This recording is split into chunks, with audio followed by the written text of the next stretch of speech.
Hey, this is Raul Ramirez of the Catch Wrestling Alliance, where we're trying our best, right, to keep real wrestling alive.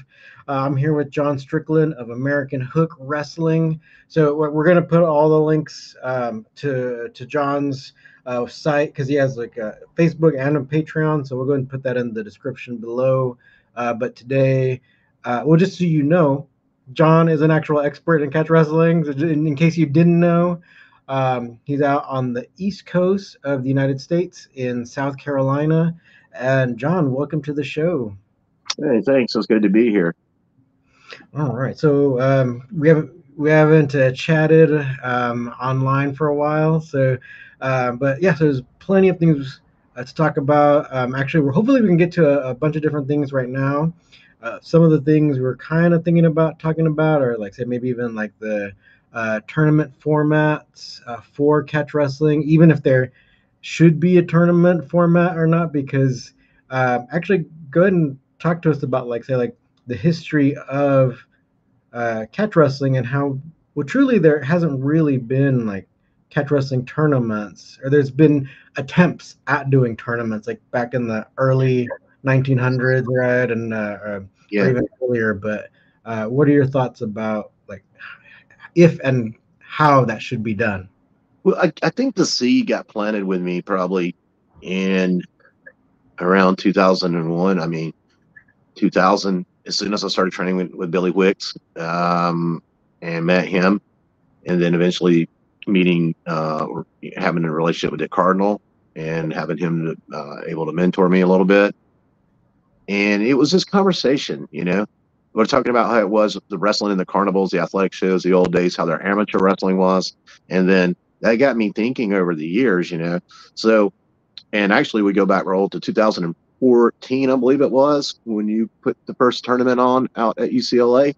Mhm. And I remember, you remember, I was at the hotel with Roy Wood and Andrea, myself.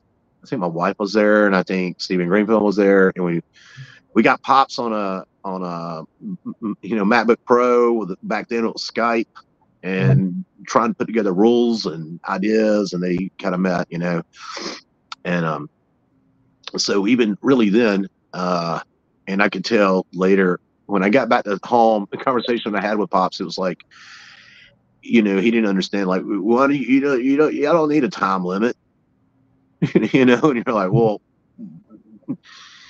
um, that maybe in a big arena on a Friday night and you got a world champion versus world champion, I might. So it was like, so he, so I started thinking about this, and it goes back to like, you know, we have pinning, which kind of set us apart from other submission grappling arts. You know, I mean, you got pinning in obviously folk style and freestyle and collegiate and um, um, and amateur wrestling. Kushti wrestling has pinning, which I'm a big fan of, and I Mhm. wish there was more of that. I wish there was that in the United States. Would be really cool. Yeah.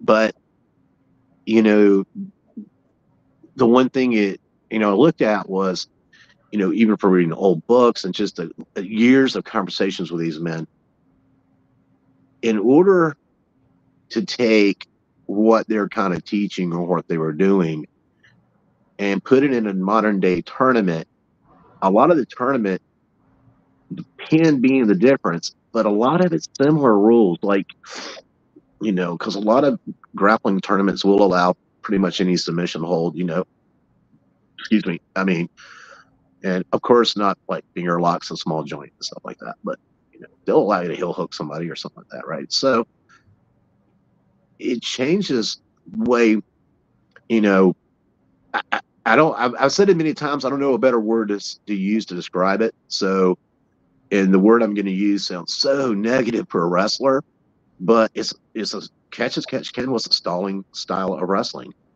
in the United States.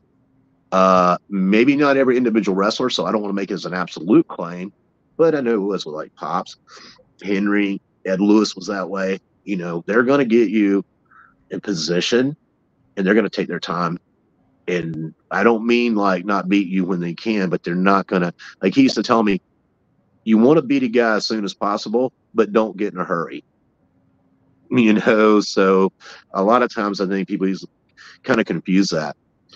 And then when you look at the old matches, like, from all our heroes, from Stecker to Clarence Eklund to Ad Santel, Farmer, all these guys, they're wrestling in these long, long matches.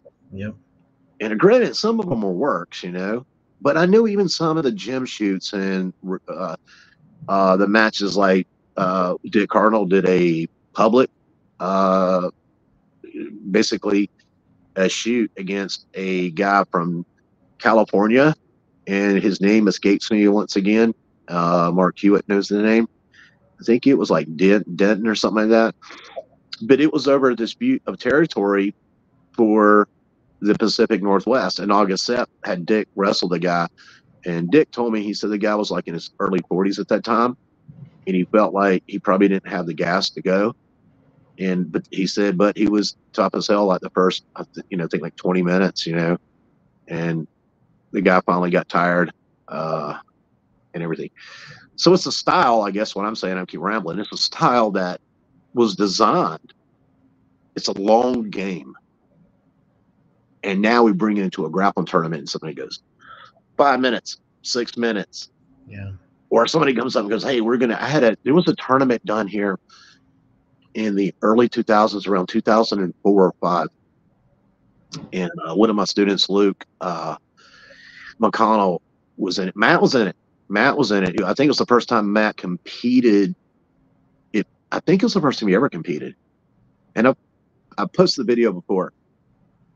It was kind of a challenge match too. It was a local martial arts school who had issues with one of my students. I won't go into all that. And it was an issue. It was a typical young guy opens a new martial arts school. My student does. Older guy kind of bully, didn't like it. This led to a little dispute. He was putting on a tournament. He invited us, and he said, we're going to, have a grappling division, because they were like, striking and grappling. And so I'm like, okay, sure. And then when we get there, the rules were 2 2-minute rounds. I think was the exact word. He said 2 2-minute periods. I was like, dude, that's like wrestling in high school or something, Yeah. I even said then, like, of course, they didn't have pins. And the video's up. Matt hit a guy with a double wrist lock, and he threw the guy standing, right, and dropped and kicked him over. The Captain Kirk flip from Star Trek, right? Boom, throws him over. The instructor, he was cool with me. He was always very respectful to me. Like, he got really short with everybody else, but he never got out of line with me. But he said to me later, he's like, you shouldn't let him do that. Somebody could have got hurt. And I was about to stop it. He's like, that's not part. I'm like, dude, apparently you don't know. You claim you know what you're doing or talking about, but apparently you don't. Like, because that move's even legit in jiu-jitsu, right? Like, you could do a wrist lock, a Kimura in jiu-jitsu and fall, and you can do it in judo. I think they do it in judo. So anyway, that was a ridiculous time limit. I remember pulling Matt to the side, and I said, you're not going to really, you're not going to be able to do the complete art. Yeah. We're going to have to shorten it. We're going, and we're going to have to streamline it down where we can go in and do these things. And then some of the MMA matches, I remember having a conversation with Pops a few times and said, look, when these guys are going into MMA here in the Carolinas, they're 3-minute rounds, right? We're almost better to wrestle with an amateur wrestling mindset where we're just go, go, go, go, go, go, go, and then slap on the hold or unleash, strikes from a position of advantage. I mean, so yeah, it's weird because I think if we're not careful, I think it can change the art from being kind of a long game. And to give you a quick example, jiu-jitsu. I would be willing to sit back. Like if I sat down with probably like Hoyce and Hickson, and I have been so far removed from jiu-jitsu for so long, I really don't know any any names in it too much anymore. I am friends with the Alliance guys here locally in South Carolina, and that was when I did jiu-jitsu. I was with Alliance out of Atlanta, but um, I can have that conversation where they're like, no, we want to build a kind of fight for like until there's a winner. 2 hours and we finally get a triangle choke on you. Me, I kind of want that too, but I just don't do it with the same technique and the same mechanic and philosophy of beating a guy. But as far as long game wrestling, so that's why I say stalling is everything.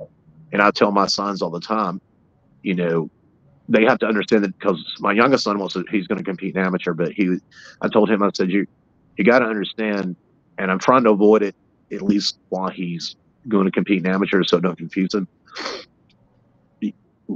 You want to, position and control is the first two things I look for. And there's the things that is like the first two rules that Billy Wicks told me, always have good position and get control. And if you're in bad position, improve your position. So for example, if you're on your belly, you're on your side, that's not a good position to be wrestling from, but you can improve it. I mean, if you're on your belly and extend it out like Superman, that's terrible. You get your elbows in, now you've improved position. But, I told him, I said, because the one thing is, Raul, you get in position, and instead of having to go and be offensive, you can ride the guy, I can stay in a position, like a bar and chancery or a front face lock on the mat, and I can keep the hold on and stay with it, and essentially allow him to make a bad mistake. But under certain rules, I can't. I look at the time. Oh, I got 20. Oh, I need to turn him and submit him really quick, or So, I think we all have to be, as a community, aware of that it can change the art, and I think we also have to be aware as coaches or competitors that we might need to change it, modify it for the individual event we're going in. I just hope guys will not change it ultimately and it become, a whole different thing. Like, I might be talking out of place here. I don't know, but it looks like that's kind of what's going on in jiu-jitsu in the last decade or so, where you have a complete no-gi, what I would call craze. I don't want to call it a fad, but the no-gi thing has really took off for them. And then you have jiu-jitsu. It has all these kind of different, it's all jiu-jitsu, but they're all kind of a different style. And you got a more sporting style, it seems, and a more of a self-defense style. I don't know. Maybe I'm wrong there. But I do think there's a lot of difference between what are they? Are they called the death dealers or something like that? Or I don't. The Death Squad. I think that was a while ago now, right? I don't know. Some jiu-jitsu guys because one of my guys said a lot of things you do look a lot. Is it Craig Jones or Greg Jones? Yeah, Craig Jones. I don't know who that is. I mean, I know who he is now, but I never knew anything about him because I don't keep up with that. It's not something I do. And so, and I look at some things like, okay, I could see where he could maybe see that. But at the same time, and then, when I did jiu-jitsu, it wasn't that way at all. Like, it was completely different. Right. So, and I think they modified it. And I think it was probably wise. I mean, for MMA and for some of the tournament stuff they were doing. I mean, if you go in, the days of going in, being in full guard and fighting in a 5-minute, 3-round or 5-minute 5-round fight, if your opponent's just even half-assed decent, excuse my language, it's going to be hard to sink in an armbar or sweep him or choke him or anything. I mean, you're going to have to change that a little bit. And I think by doing so, you start changing the art. We can debate whether it's for the better or not, but that's a whole separate topic. So, Yeah, and I think unfortunately it's like the more you change it that in that way, like say if you change it away from say like how you're calling it like a stalling art, it's then your people are gonna have less opportunities to see that. So we're gonna have people doing tournaments where catch wrestling, quote unquote catch wrestling tournaments that'll have very short time limits, and then yep, points or all these different rules added on there to that right. will be different from how like you've described, or even where Pops was saying is like, well, why do you even want to have a time limit? And like we even in Wigan and all of our Catch Wrestling Alliance events haven't had any points and stuff. So you're gonna get or we are kind of seeing that a little bit where it's Well, Curran came to me a couple of years ago, and him and Mike Chapman were talking about, and I think Mike had emailed, or it was on the phone or something. They said, we're thinking about doing an event and having points. What do you think about that? And I said, no. Mhm. I mean, you can do your own thing, but, you know, he's like, well, would you compete in it? And I went, I'm not coming out of my way. I'm not going to send guys out to the upper Midwest to compete in a point tournament. I can Mhm. just do that down here. We can just go wrestle amateur, you know? Yeah. I mean, and nothing against them. I mean, again, it's their prerogative. Do it, whatever. It's just not for me. Uh, and the other thing is like, because to me, it's like I was telling one of my guys recently, you know, yeah, you could say, hey, because we have to change what we're doing, and you hit the kind of the nail on the head there. When you have rules, and I don't want to sound like a total anarchist here, but when you have rules, you know, you got to have some rules, obviously, because you can't have people maimed and crippled, and Mhm. it's just not going to really work in the modern day. And honestly, it's overspoken today about yesterday. Like I've heard people saying the Carney guys were out to hurt and slaughter and slay people. No, they weren't. That's a great way not to have business. Yeah. You got to beat them, but if you start crippling or hurting people, they're not going to pay money. They got to work. Um, so, but anyway, yeah. So even I guess the thing with Stalin for me is like, if I was wrestling amateur, yes, a rule, so it would be aggravating. But in this, it's not. And if you put somebody on their belly or their side, or you're throwing legs on them, in my opinion, it's up to them to do something about it. Mhm. If you want to sit there and throw in legs and flatten a guy out and watch, the next Star Trek episode and hum a little song and lay Mhm. there, I don't care. I'm going to be yelling at the other dude to do something about it if he don't like it. Because that's the thing. It gives us more freedom in our wrestling, But I also understand, I do, it might not work for what people are trying to do sometimes today, like a tournament aspect or, um, and I had actually told Pops that like when he was still living in MMA, and I said, we had a lot of guys fight. The North Carolina gym did, and we did, and we were competing. Gosh, almost like every month, it seemed like we'd have 4 or 5 guys on the card fighting somewhere. And he's like, "You got to tell them to relax, John." I was like, "We don't relax at all anymore." What? It's like, "Oh, it's just forward, go, go, go, go, go." It's like, and then if you think about it, you could take that time limit, and the more you reduce the time, if we reduce it down to something, let's say, I know this obviously won't happen, but just to make the analogy, we reduce it from an hour, 30 minutes, 20 minutes, 10 minutes, 5 minutes, 1 minute, 30 seconds, or 1 minute rounds. I mean, dude, like if there's points, then just score a takedown and stay away, Mhm. you know. And if there's a pin or submission, the other person's, it's going to have to be a mismatch probably for it to happen. Yeah. Uh, Now, I know that somebody's sitting there going, but how do you do a tournament the way you want to? And I don't know that you can. I don't think when guys say we need to bring back catch wrestling, I've always said it didn't go anywhere. I need somebody to define what do you mean by bringing it back? Like keeping it going, yeah, but it's never really gone away. It has had its moments where it looked like it was on the verge of extinction. There's no question about that.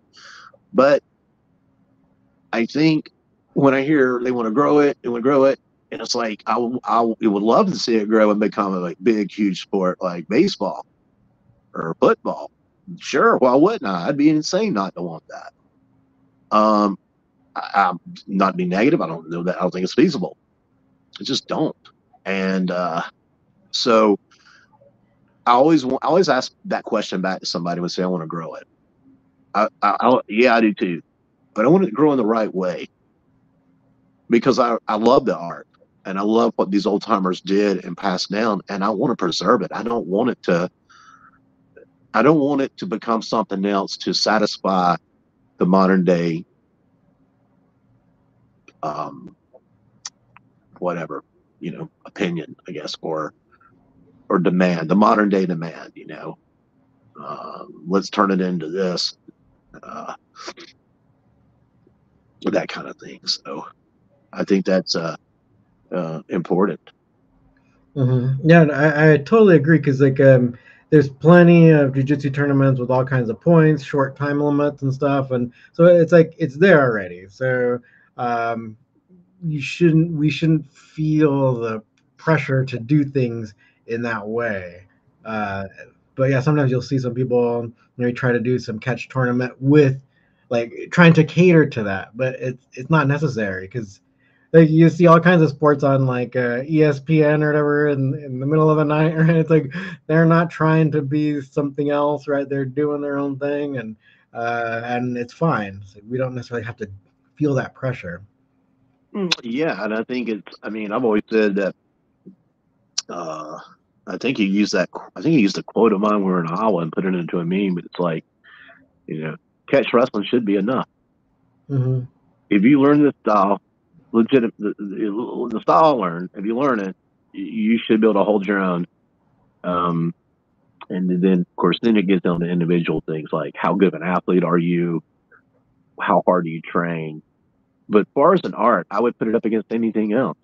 Hmm. Uh, and if somebody said, "Hey, it came out on top," that wouldn't surprise me a bit.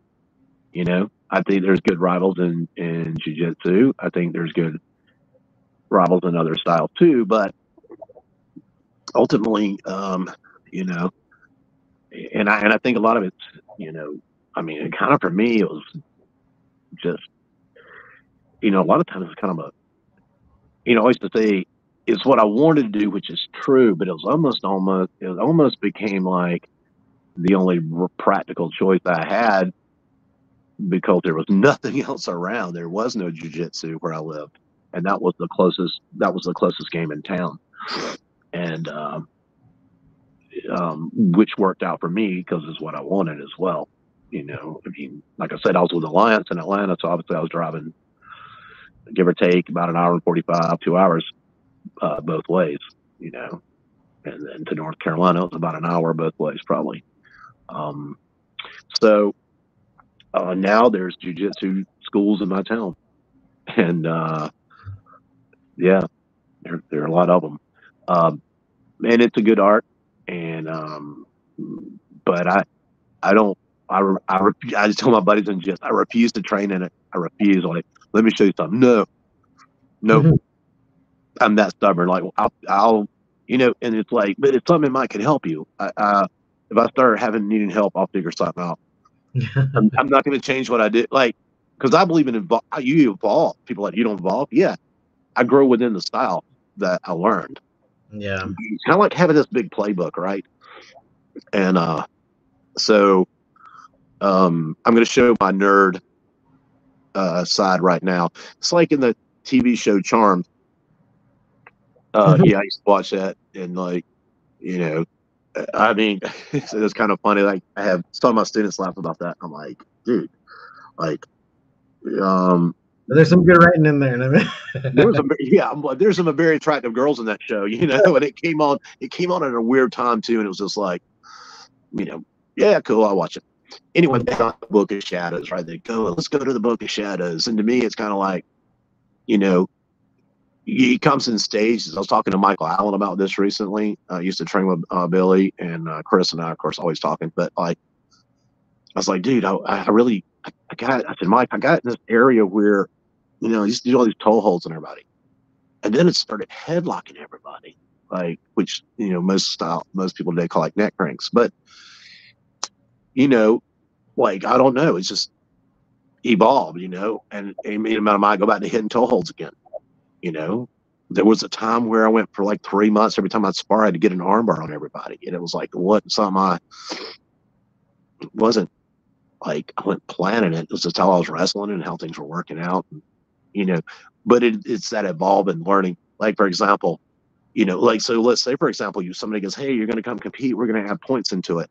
So takedowns are going to be worth 3 points now out there in college." Well, then as a style that I say is 99% of mat style, I'm going to have to really start devoting a lot more time in our practice room to our feet for that. So. Yeah.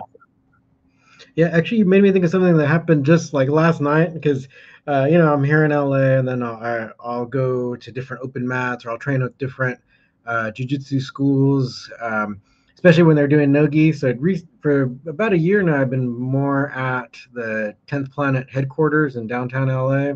And just last night, one of the instructors, after I took a class, right, and so we all sparred and all that, and then afterwards. Um, the instructor was talking to me, and totally a nice guy, and he's like, "Oh man, I really like all that stuff you're doing with the double wrist, well, Kimura, right?" He's like, with the Kimura, but it reminds me a lot of like Sakuraba and all that, and it's like, but he later on his point was like, a lot of people might think that something like a toe hold or the Kimura double wrist lock might be a lower percentage move, but if you're using it all the time and you're finding out all the different ways to use it and move with it, Right. then it goes from a low percentage move Right. to a very high percentage. And so I think it kind of goes. You reminded me of that because yeah, we have these different styles, and maybe yeah, you get really good at the double wrist lock, then you might move to the toe hold and do that for a few months, and then come back to a headlock, and then kind of cycle through. And but yeah, it's all about that, like figuring out how to move with it. I tell some of my students, I take wrestling like use epistemology when you're, going, hey, what should I get good at? What should I use epistemology? Basically start asking yourself questions to yourself, like, what presents itself the most? Like, what hold can I get in almost any position? Like, if we start on our feet and you reach out for me, your arms are coming near me, I was like, Taurus lock, if you go behind me, Taurus lock. If I go behind you, double wrist lock. If I'm on bottom, I mean, double wrist lock is one of the moves you can still hit from like referee position in the match. So it's a very crucial hold, not because I just like it so much, because it's just there a lot. Yeah. And it needs to be. I've been telling guys recently, yes, it does take precedent. In my gym, it takes precedent over something like a short leg scissor. Doesn't mean we don't do short leg scissors, but how many honestly great people have you seen beat with a short leg scissor? Mm-hmm. If you go wrestle the best at ADCC, you're not going to beat them with short leg scissor. Mm-hmm. You're not. I mean, I'm not saying you personally. I'm saying all of us. It's just not going to happen. Yeah. There are some moves that are just simply better. They're higher percentage, and I try to focus on that. One of the things I thought about was like, some of these holds don't work. And I'll say that jokingly. Guys like, what? I'm like, I mean it jokingly. It's one thing that Dick Cardinal told me. He goes, some of this stuff you would use in the carnivals on guys that didn't know anything. You knew you could get away with hitting a little bit more flashy move, or a move that you typically might not would do. And then he brought up that shoot going back for that territory dispute. A guy like that, though, you wrestle your equal. You can't do. It's going to get back down to fundamental things what you're really good at, and the things that are just more practical. That I don't want to say too much because I don't get way too much of our training secrets. But I was thinking about the double wrist lock. Like, people don't realize like it can be used. And I'm trying to get this understand, with my guys. I don't know you know about this, but it's like it's not just a submission hold. That's what it's last. It lasts as a submission for us. I mean, it could be first. It doesn't mean we won't get it and submit immediately. But there's a lot more with that hold than just getting a submission.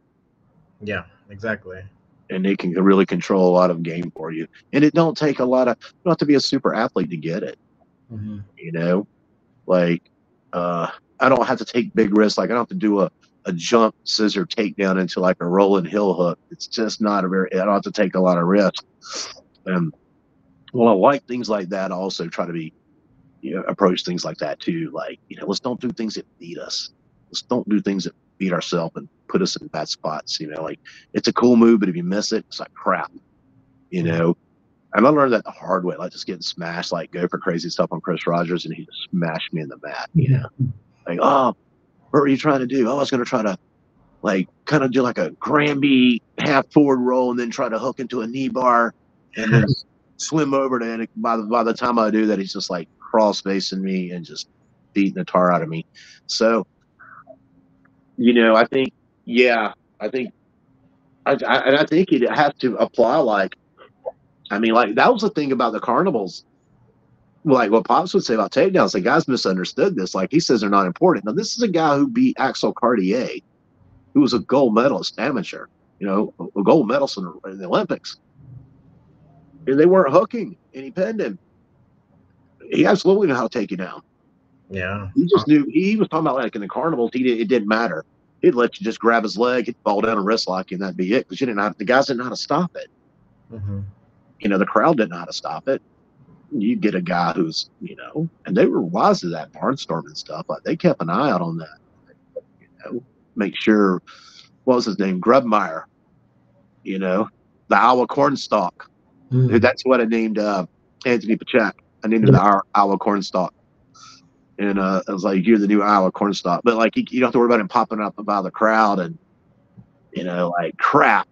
Like I thought I was going to take on Farmer Brown today, but the Iowa cornstalk just jumped in the ring and Henry, what do I do?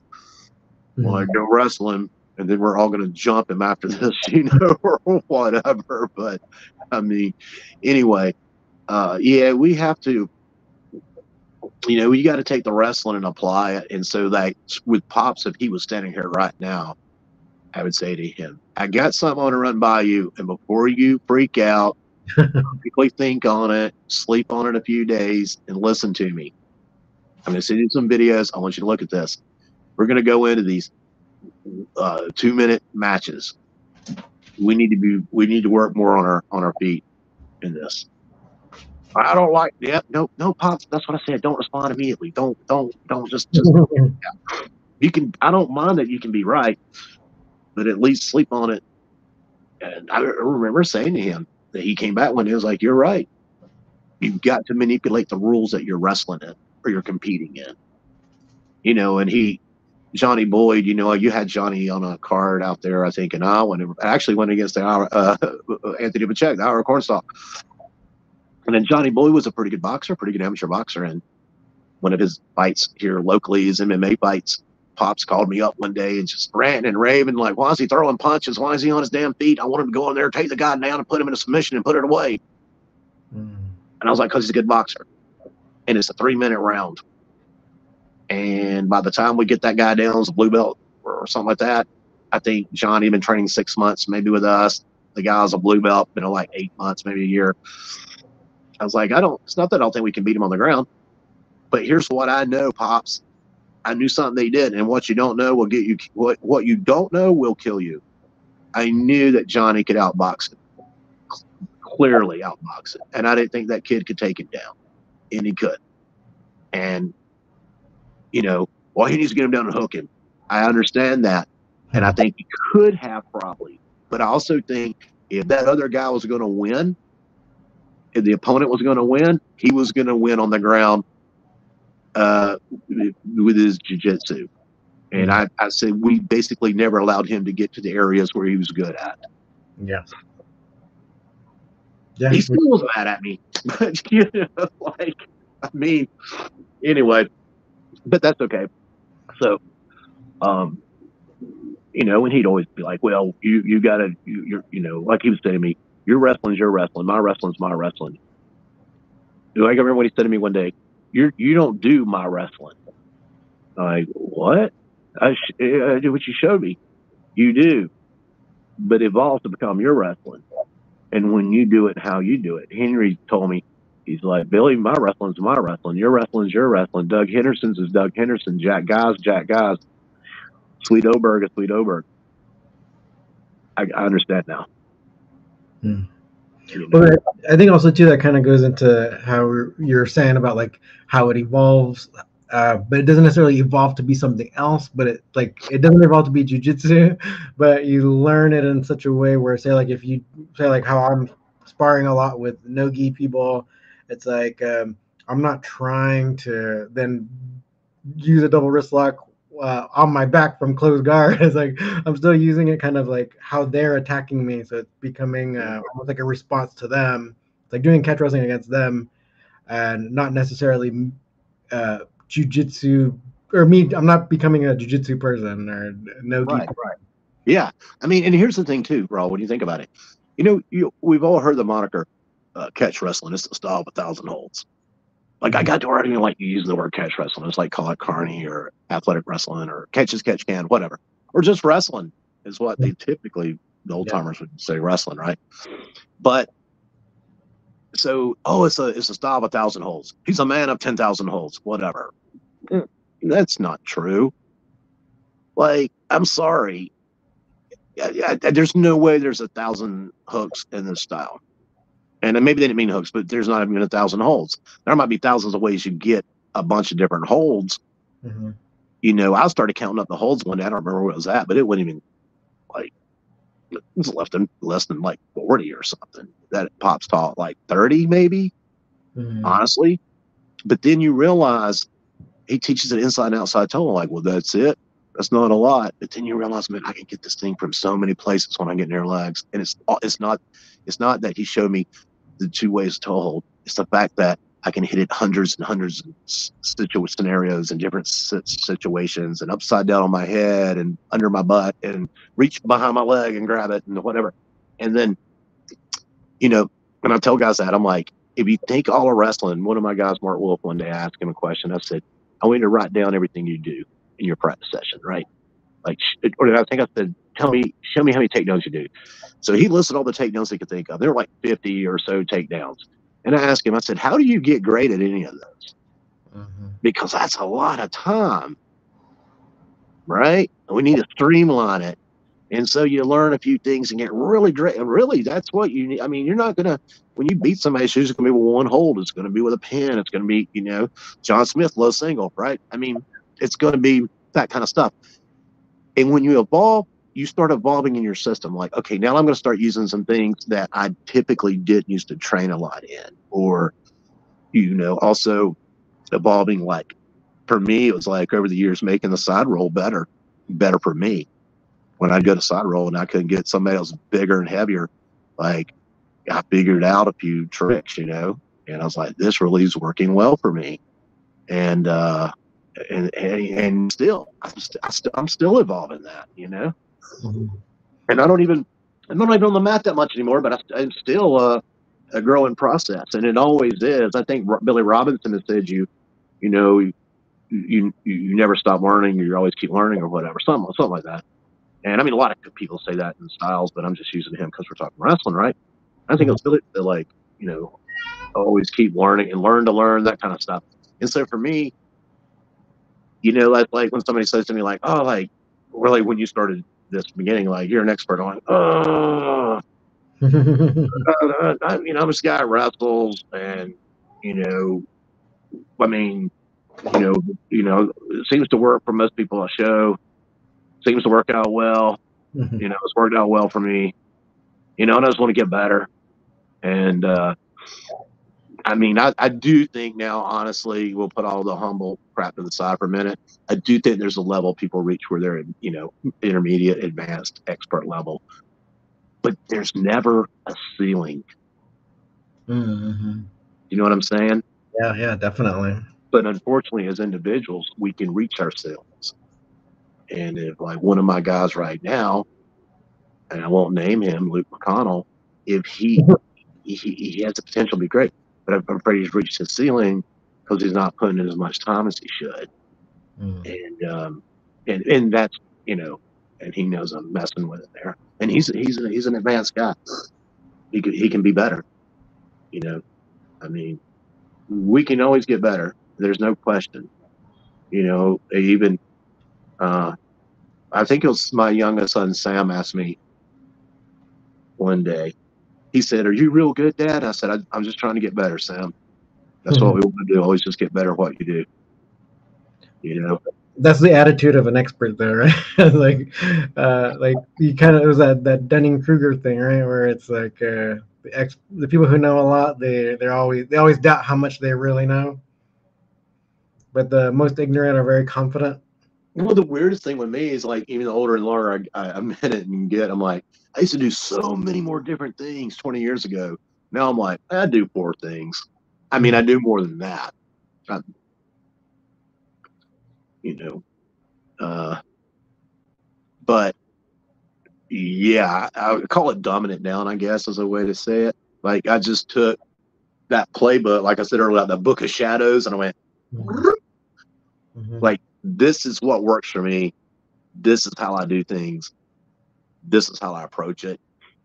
And those mechanics, overlap on everything you do. So then it's like, hey, one of my guys is good. Like, I'm trying to think of something he does. Like, he's good. He's a good Granby guy. Mm. He likes to shoulder roll through a lot of stuff. I'm big on side rolls and shrugs, but he's a good Granby guy. And so, I'm good enough at a Granby to show him a Granby. Mm-hmm. I'm probably good enough to Granby to get it on probably the majority of guys if it's there. But it's not my it's not my thing. And I don't need to do it any stuff my neck, probably. But at the same time, it's like,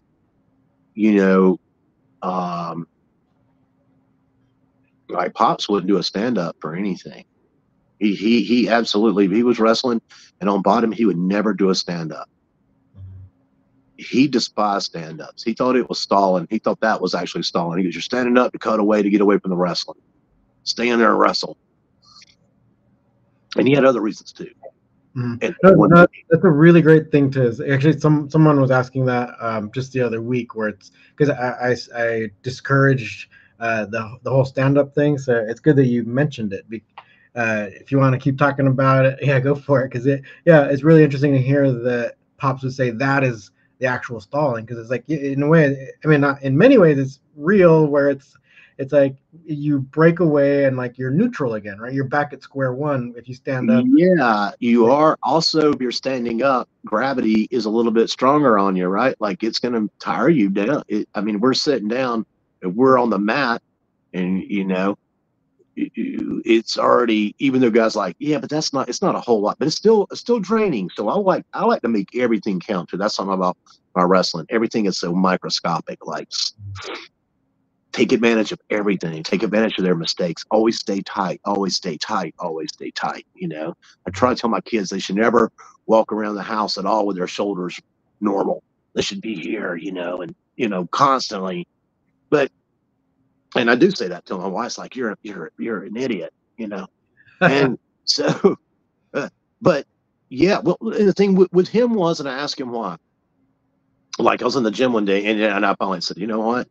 And after amateur wrestling, it was in one of the early days. I was sparring with somebody. I don't remember who it was, but I hit a stand up, and he's like, I can't even say the words he used in there, but he's like, "John, don't stand up." And he goes, "Now you're going to have to go in there and take him back down." I went, "Okay." He's like, "Well, here's the problem, son. You're going to take him back down. He's going to mount wrestle. He's going to get back on top of him. You're going to hit another stand up." He goes, "And you're disengaging."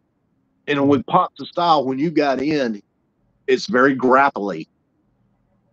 A little different than amateur wrestling. I've heard John Smith use that term, like it's more grappling.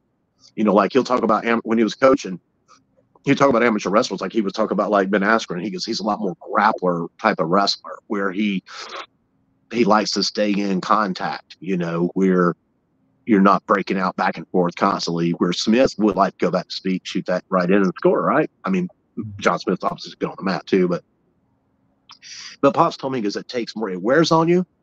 It takes more exertion to take the guy down. And then once you take him down, now you got to do something with him,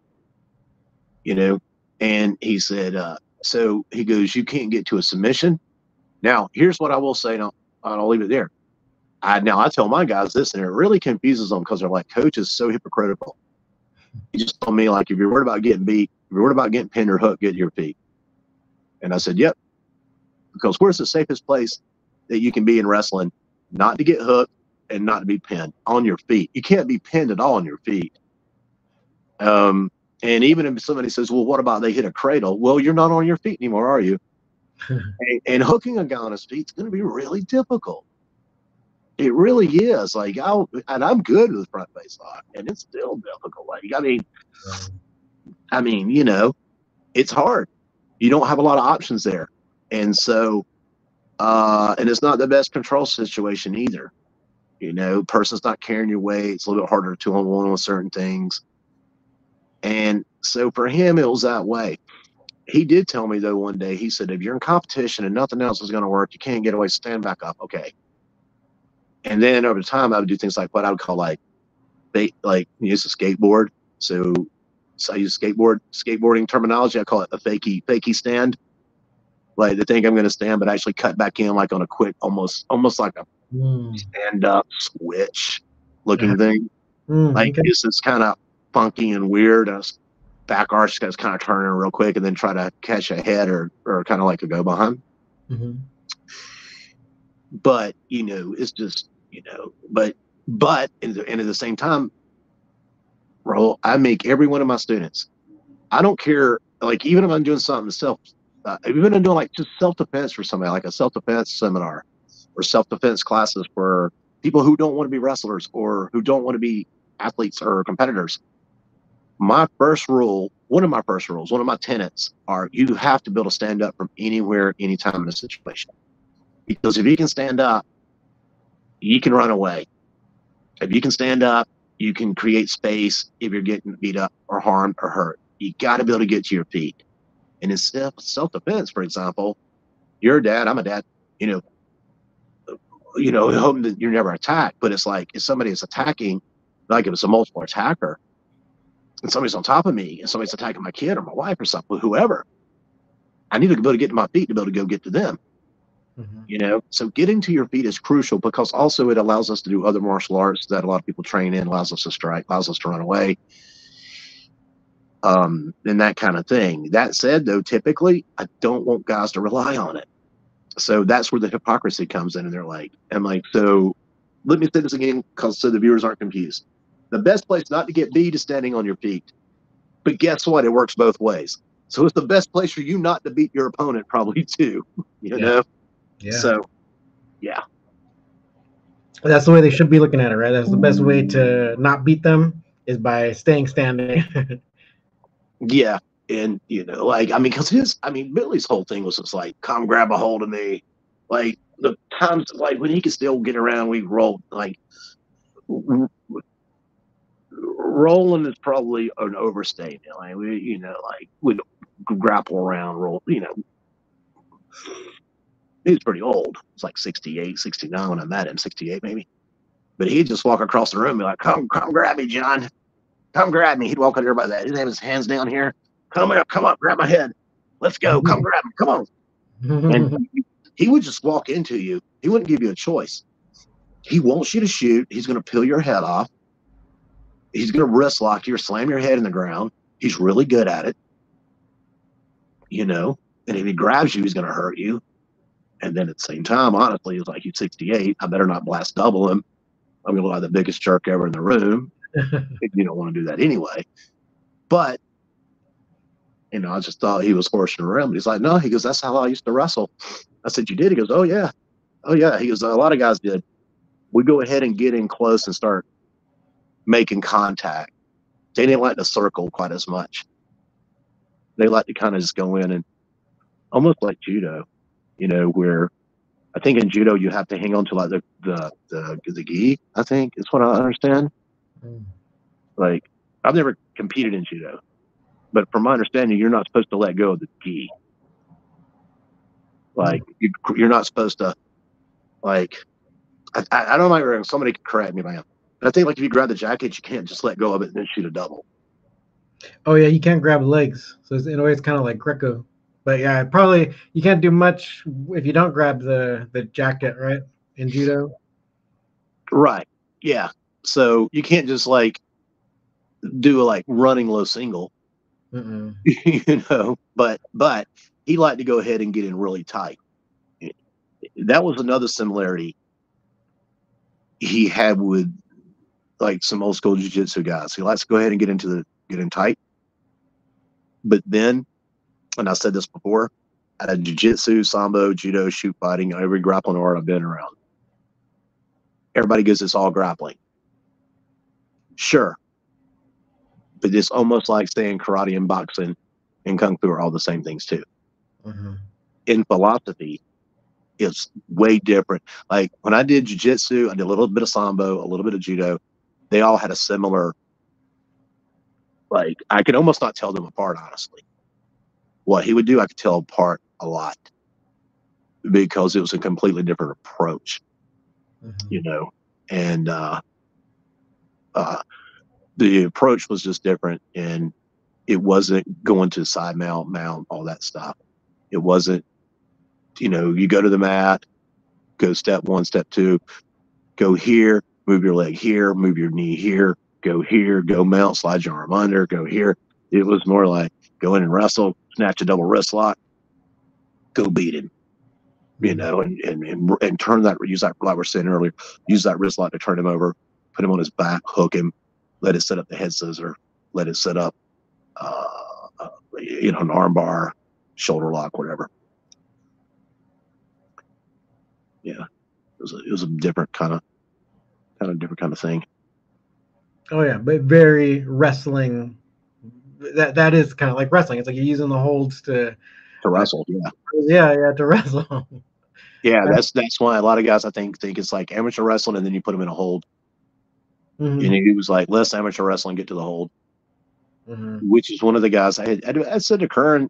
I told Kern a few weeks ago, and I told him I was going to do a video, and I asked, you know, I told him I didn't know what he was doing these days, any kind of contracts where, you know, can use his name or say anything, but he's like, yeah, no. And we're talking about, like, I said, one of the biggest glaring mistakes, and just in my opinion, I would see guys that used to compete against him, is they would try to amateur wrestle him.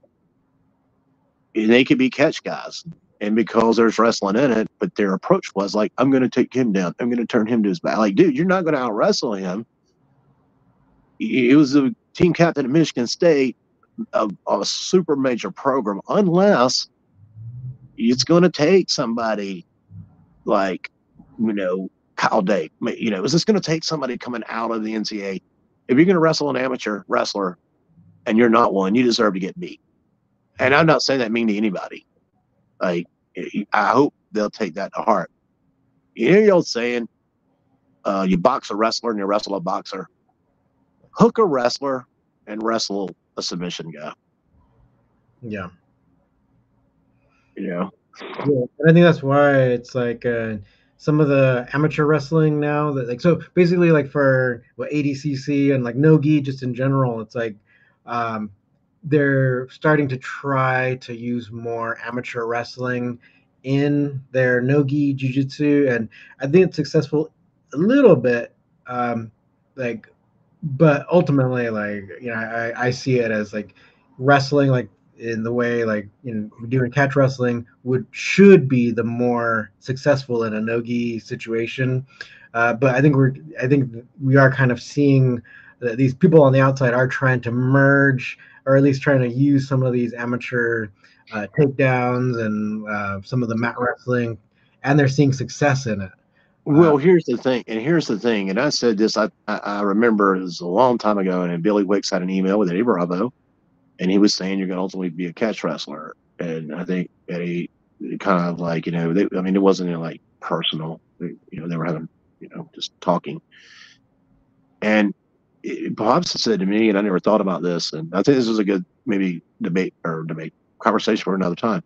I mean, jiu-jitsu, wasn't it basically created with a gi? I mean, isn't that how it originated, was using a gi? Yeah, like the traditional like Japanese. Yeah. And then into Brazil. So a lot of the technique, maybe not almost all the technique, was gi dependent. Well, then they started not doing gi dependent. That's going to change what you do. You're not going to be able to control people as easy. You're not going to be able to hold these positions quite as easy. You can't stick to the guy because you can't grab as close. Because like for kicks and fun, sometimes like I'll wrestle with a guy in the gym and like, you know, while we're in street clothes goofing around. Oh, dude, it is so easy. like hook his belt or grab a lapel or shirt or pants leg. I'm like, man, I will never let you get up again. Mhm. Like, Yeah. I mean, it's just so easy to do with a guy, right? And it makes it a little bit harder. I will say this is why, I don't think guys understand still quiet. I think it's getting a little bit better. But for example, like, you got collegiate wrestling, high school wrestling. Say we come out, I'm wrestling you, hit a snap down, go for a headlock. The Carney guys aren't going to do that. They're going to do a front face lock. And a lot of people think the front face lock is to hurt the person's nose or face. No, that's a bonus if you want to do that to somebody, but it should hurt their neck. The Mhm. goal is to hurt the C5 and 6 and 7 and all that in the neck, turning their head. And if you just drill snap downs or front face locks versus amateur headlocks, it is so much easier to snap somebody down the front face lock. And give you a big tip: really controlling that arm is crucial on the snap down part where they can't back out. But if you put that front face lock on, if you really get good with it, it's the easiest takedown there is. It's bar none, easiest takedown there is. You put it on somebody, you're absolutely going to take them down. You get good with it, you can turn them, you can submit them really easy. But it requires lots of drilling. And when you think you're good, you're not. Start drilling some more. When Yeah. you think you're good, you're not. Start drilling some more and get better and better and better. And that's the difference where some guys go, I'm going to get that snap down and then go under my front face lock. The Carney guys are using that hold. They don't use the amateur headlock, essentially. Mhm. They're not going to use, when they double, like one of the things Pops told me is you double wrist lock a guy, just drop straight down. He's going to the mat and then just tear him apart. Yeah, no, that's actually good. That's a really good piece of advice there, because yeah, that's totally what would happen. So, and it's getting good. I mean, and I said before, you know, I think one thing that our community has to understand too, like this art is great and it should be great and we should keep it really great and we should like go out and, make sure it's doing the right things. I, would say, I had somebody the other day ask me how I thought like if a Dan Gable would do against some of the great catch guys. And I said, well, give me the rules, old school catch rules, wrestle until somebody gets pinned or submitted. I'm like, Gable probably beat a lot of guys. Mhm. And they kind of were shocked. Like, you think so? I went, yeah. I said, now he might get hooked. That's what would probably beat him. You know, I don't want to speak for like, you know, everybody, but I think once he learned how to avoid the hooks, you know, I mean, because honestly, it almost becomes like a little bit of a trick, a little bit. Like, you roll with somebody and they catch you in something and they catch you in it again. Eventually, you get wise to it, and it becomes harder and harder to get on that person. And this is what I'll end on that part with. I tell my guys now, forget all that. Get position, get control, and maintain it. That's where it's at. If you can control a guy, you'll beat him typically, or Yeah. you'll take a draw, but he's not going to beat you. Mhm. Yeah. Well, that's exactly right. And hopefully people kind of like, if anybody listen to this, hopefully they can kind of see that this is kind of the perspective, and so that's what also kind of separates this from these other, say, like grappling styles or amateur wrestling or no-gi and stuff. This is different because you're not truly seeing it taught in other styles, kind of like how we're talking about it right now. Yeah, and I think some of it has been misunderstood because I think a lot of things got blended in. You know, Mhm. like I even know like so many people have told me who trained with Billy Robinson or Carl, like they had a hard time keeping guys from and add like other stuff to it. Like, oh, let's do this, this, and this. And one of the most interesting conversations I ever had with another guy was with Roy Wood when I was out there. It was the first time, we were hanging out that week. And I think it was one morning we were eating breakfast and he'd asked me a question like something about leg locks. And I was like, well, Pops don't teach heel hooks and ankle locks and knee bars. And Roy's like, I don't either. I went, really? I'm like, no. I was like, he just did toe holds as well. And, when she said something earlier about people like, oh, the toe hold, we've been indoctrinated a little bit from the UFC to grappling events. I mean, if everybody's doing the same thing, if everything in your town is jiu-jitsu style, whatever, it doesn't matter. It could be catch, doesn't matter. If everything people are seeing constantly on YouTube, they're constantly training in the gyms. This is what they're training, heel hook, heel hook. Like, I kind of chuckle, I kind of laugh when the heel hook craze hit, because we were doing heel hooks like 25, 30 years ago, like talking about how great they were. And everybody's like, oh, that's crap. Now they're all in the heel hooks, right? But anyway, the reason guys can't toe hold, they don't put enough time in it. Mm-hmm. And once you understand the mechanics, it's way easier than a heel hook or an Achilles lock to get. Way easier. You just got to know how to get it, stay with it, and finish it. The key is if you can stay with it. If you can stay with it, you're probably going to finish it. If you can stay with it, you can even be really, really dumb and get lucky and still submit somebody. But you just got to stay with it. Mm-hmm. And that's the trick, you know? And so, I mean, that's just the way we do things. Everybody each his own out there, you know. I know everybody's got their own, you know, knowing Roy, they got a way they do things, and a little different approach. And we have a little bit different approach. I mean, you know, there's no question he could have come into my room and coached. And I think you were there when he asked me to come over there and coach. So it was no, like, I mean, we're doing the same things, but we have a different strategy in how we do things, you know? Yeah. All right. Well, it's been about an hour, so maybe we can try to end it here right now. But then, like, you know, we can try to meet again and do another talk. Does that sound all right, John? Sounds great. Okay, cool. So, can you list off your Patreon, or what's the best way to reach you? Yeah, well, like, I'm Jon Strickland on Facebook, American Hook Wrestling, Catch as Catch Can on Facebook. We have a private page on Facebook too. If you find it, that's the association members that we upload videos to and stuff. And then I'm on Patreon, and I'm trying to think is what we're on Patreon. Is it? I think it's American Hook Wrestling. Whatever Patreon or Johnson. I can actually maybe send you those links or something. Okay, cool. Yeah, I'll make sure. I'm pretty easy to find, so Mhm. I'm one of the few people I don't mind put my number out there either. Like, you know, I mean, especially today, because if you get like some kind of prank call, you just block people, right? You know. Yeah. Yeah. And if you catch me at the right time, I might actually play along and like have fun with you a little bit on it. But yeah.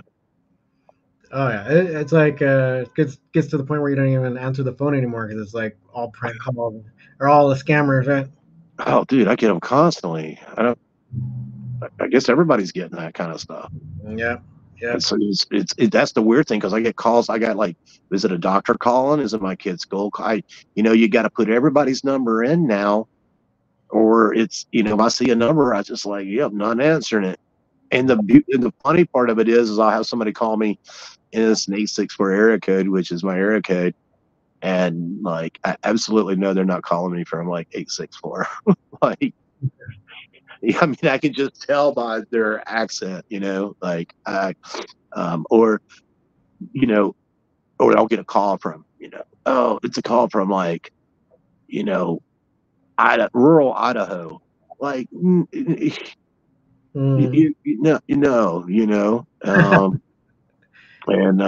so anyway, I actually have fun with that. It's like one of my little weird hobbies I do now, like in spare time. I watch this YouTube channel called Scammer Payback.